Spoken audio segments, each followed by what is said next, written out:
Salut à tous! Que diriez-vous si aujourd'hui, ensemble, nous réalisons une copie du gabarit Craig pour les vis en biais? Ça vous intéresse? C'est parti! Alors, nous aurons besoin un crayon, un mètre, une équerre, un pied à coulisse, c'est optionnel mais ça peut aider.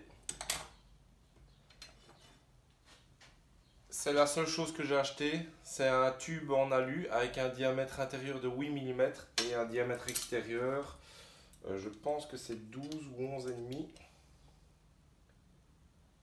11,5. Et bien entendu, une chute de bois fera l'affaire. L'idéal c'est d'avoir un bois dur. Moi j'avais du chêne ici, un morceau qui me restait. J'ai déjà coupé la partie que nous allons avoir besoin dedans. Bien, il nous faudra donc un morceau de 28 mm sur 28 mm d'épaisseur. Avant toute chose, nous allons couper ici en angle à 15 degrés. Donc, je mets ma scie en onglet sur 15 degrés.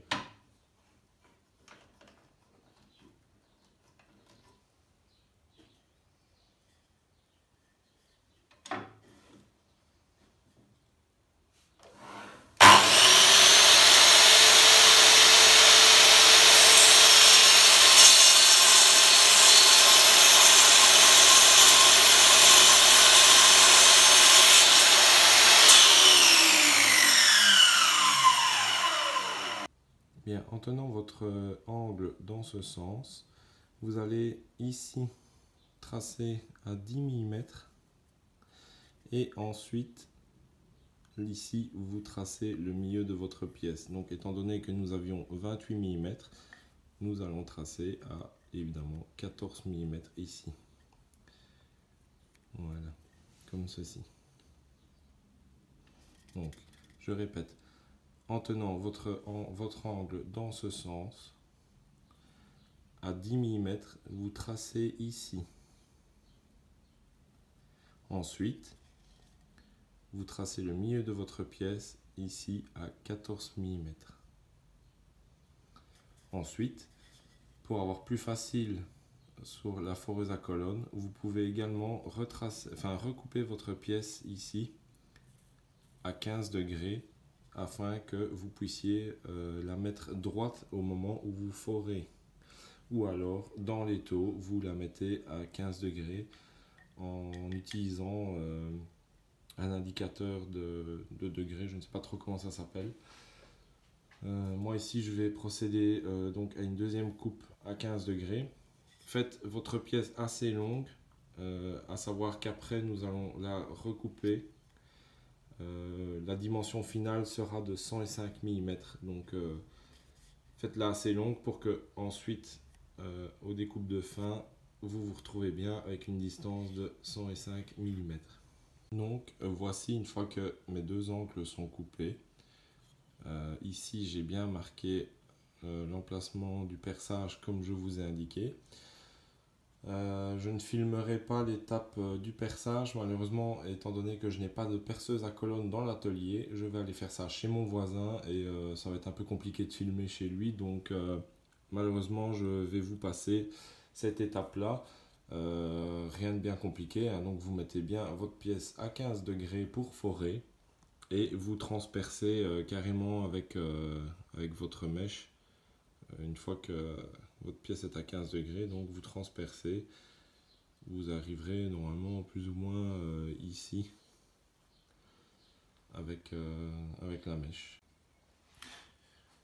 Bien, ça n'a pas été comme je le souhaitais, étant donné que mon voisin n'a pas d'étau sur sa perceuse à colonne, donc à savoir que la pièce bougeait pas mal, je l'ai tenue à la main. Mon étau était trop gros pour sa perceuse, ça n'a pas été comme je voulais. Je vais quand même continuer le projet, voir peut-être que ça fonctionnera, mais on peut déjà voir que le trou n'est pas droit, donc ça m'énerve. Je recommencerai probablement ce projet le jour où j'ai ma perceuse à colonne. On verra bien. Donc Une fois que le trou est fait, vous découpez un morceau de tube alu que vous glissez dedans et que vous collez à la super glue, à la résine ou peu importe, tant que ça tient. Bon, au final, j'ai quand même découpé le tube. Ça a l'air de fonctionner pas encore trop mal. Donc, une fois que vous avez mis votre tube dans le trou, avec une scie à métaux, une disqueuse ou autre, vous coupez donc votre tube à ras, ici et ici. Vous finissez avec une lime ou un papier abrasif. Et ensuite, à cette hauteur-ci, vous percez un trou pour faciliter l'évacuation des copeaux au moment où vous forez. Rien de bien compliqué. Donc, je me répète, on coupe à ras le tube ici, on le coupe à ras ici, et forer un trou pour évacuer la sciure ou les copeaux de bois quand vous forez. Ici, je vais juste donner un petit coup de papier abrasif pour finir le tout.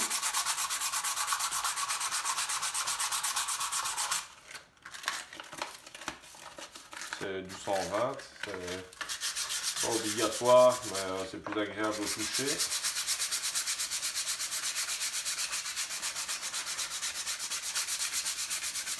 Casser légèrement les arêtes. Nous allons maintenant tester ensemble. Donc pour ce faire, il vous faudra un serre-joint. Vous mettez votre gabarit à fleur du bois que vous devez percer.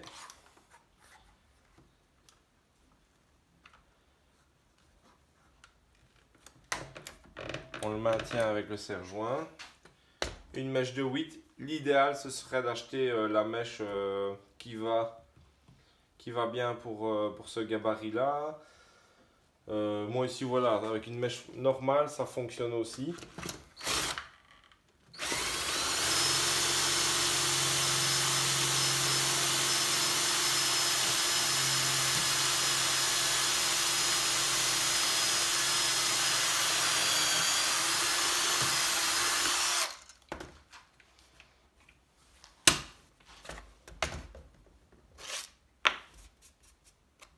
Je vous montrerai ça après. Je vais le faire 2 fois.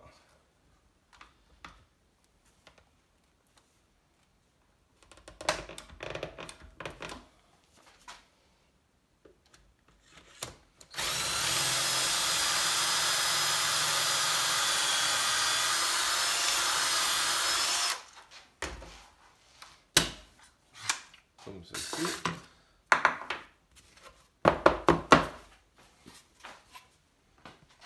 Donc on peut voir que les trous sont propres.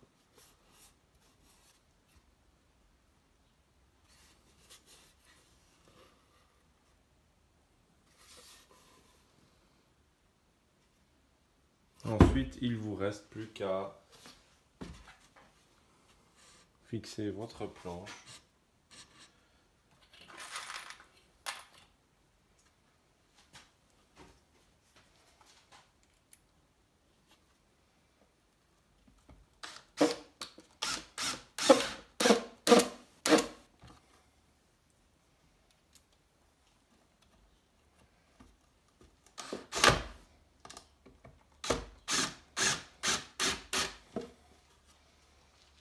Et voici.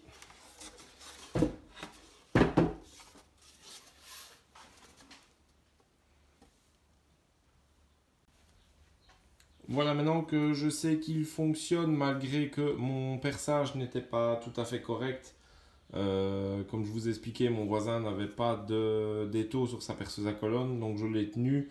Et évidemment, au moment de forer, il y avait les vibrations qui se faisaient. Du coup, ça a un peu bougé. Dans l'immédiat, il me servira. Le jour où j'investis dans une perceuse à colonne, j'en referai un correctement. Voire j'en referai un simple et alors je referai un double. Donc comme ceci, hein, avec 2 entrées. Pour certains montages, cela pourra s'avérer pratique.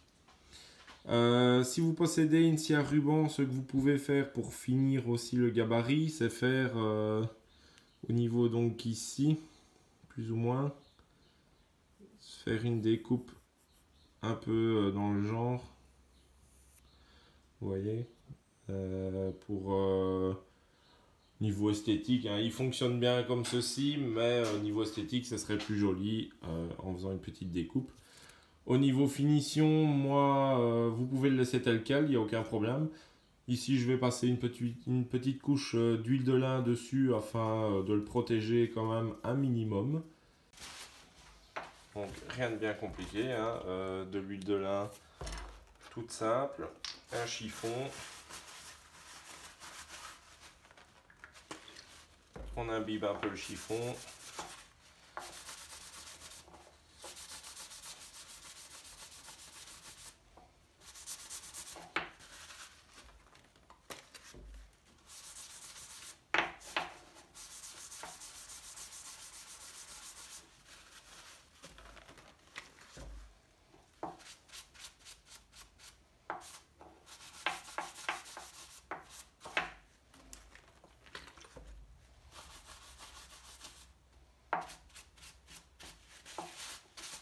Voilà, c'est plus joli.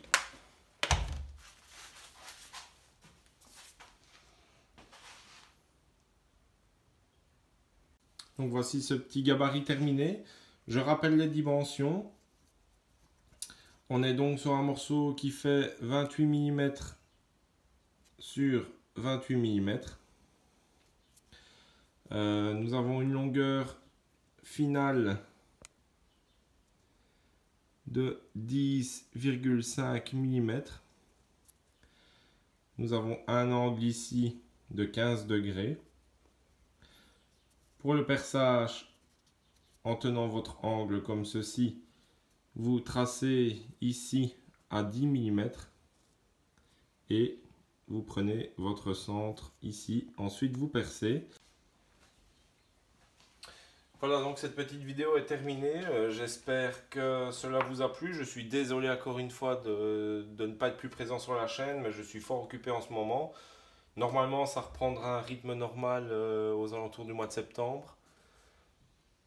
En attendant, donc, j'avais une journée de libre. Je me suis dit, voilà, je vais vite faire ça. C'est un projet que j'avais dans le coin de la tête depuis un moment. Ça peut peut-être vous éviter d'acheter, tout comme moi, le vrai gabarit qui coûte entre 20 et 100 € selon le modèle qu'on prend.